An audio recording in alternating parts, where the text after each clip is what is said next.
Welcome, everybody, back to the Friar Talk podcast and YouTube channel. So for today's episode, we're going to be talking about Franmil Reyes. Now, very recently, he kind of got into Padres news a little bit because he liked a tweet saying that the Padres should trade Eric Hosmer away. Obviously, he was a member of a Padres team that had Eric Hosmer on it, and he also posted a picture with Manny Machado, and so it just kind of popped up. We also talked about him a couple days ago when we went back on some former trades that the Padres have made.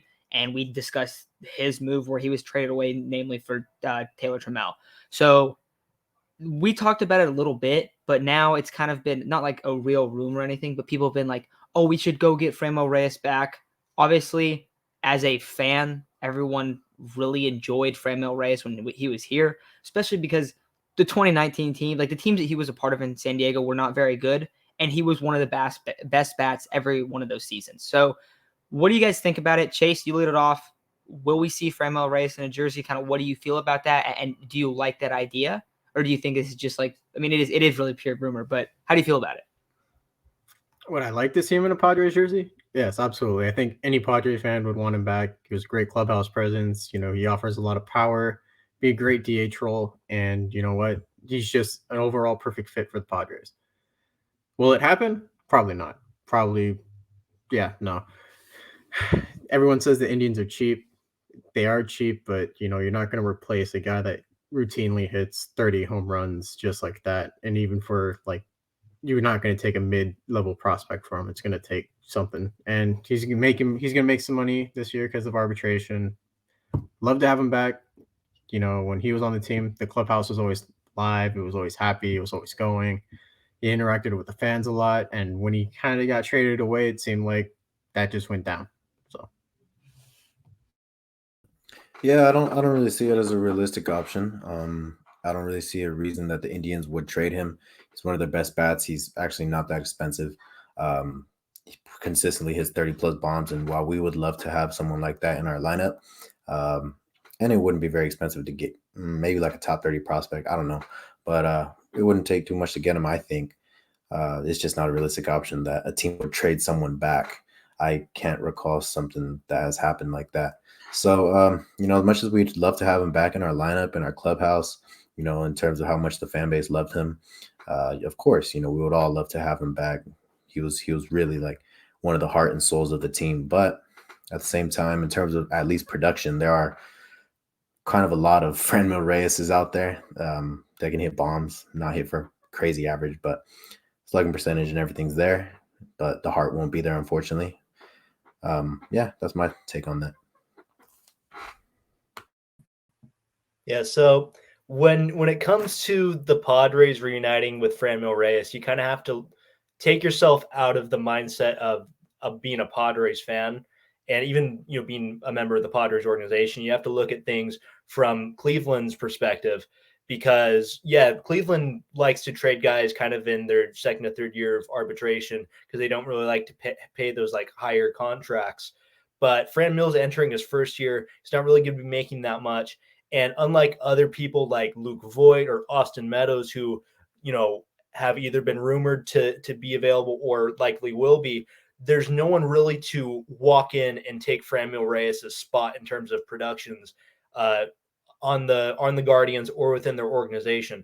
They really have two big bats, and that's just Jose Ramirez and Franmil Reyes. You take Franmil Reyes away, and it's just the Jose Ramirez show. So maybe a couple years down the line, Franmil Reyes will be more available for trade. I'm not even going to say he's not going to be available right now, but right now the price is going to be very high.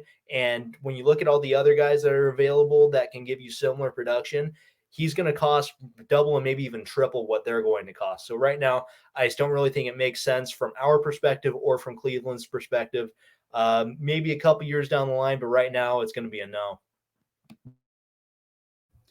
Yeah, it definitely seems like something. I mean, we've talked about Franmil Reyes in pretty good length, but he's a guy. I mean, you look at his numbers across the board. He has over a 120 career OPS plus. He has an 828 OPS throughout his career, on base 325s, and he's had 2 seasons, 2 or 3. Let me see. How many seasons over? 2 seasons over 30 home runs last season, and then in 2019. So the last 2 seasons, he's had a chance to hit 30 home runs. He's hit 30 home runs, and he's a massive power bat. You guys were talking about how, there are a lot of guys that can have that production. Isaac, I think you brought that up, that, there's a lot of guys throughout the league. So when you're looking at it from a Padres perspective, you're not going to go and overpay for a guy that's going to put up those numbers when there are other names on the market.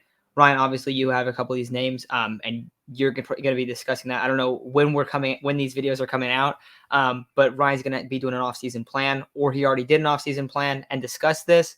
But I know you have a couple options that you like that are not Franmil Reyes to kind of play the role that he would, especially with a DH likely being implemented in the NL, it seems like. So I don't know. I mean, I would love him back. Like Chase, you said that you would love him back, but is it going to happen? Probably got to lean no. But I mean, this would be such a sweet move. I think the reason why we always go back to Franmil Reyes too is like it was one of those trades where it just didn't really feel like it made a lot of sense. And you got Taylor Trammell, and it was like, all right. And then you barely had Taylor Trammell, and then you moved him. So it was like, okay, why did we even trade this dude? It doesn't really make any sense. It was kind of like a move where we just moved that guy right after. Like we could have kept him. We could have moved a different guy than Taylor Trammell in that Nola trade.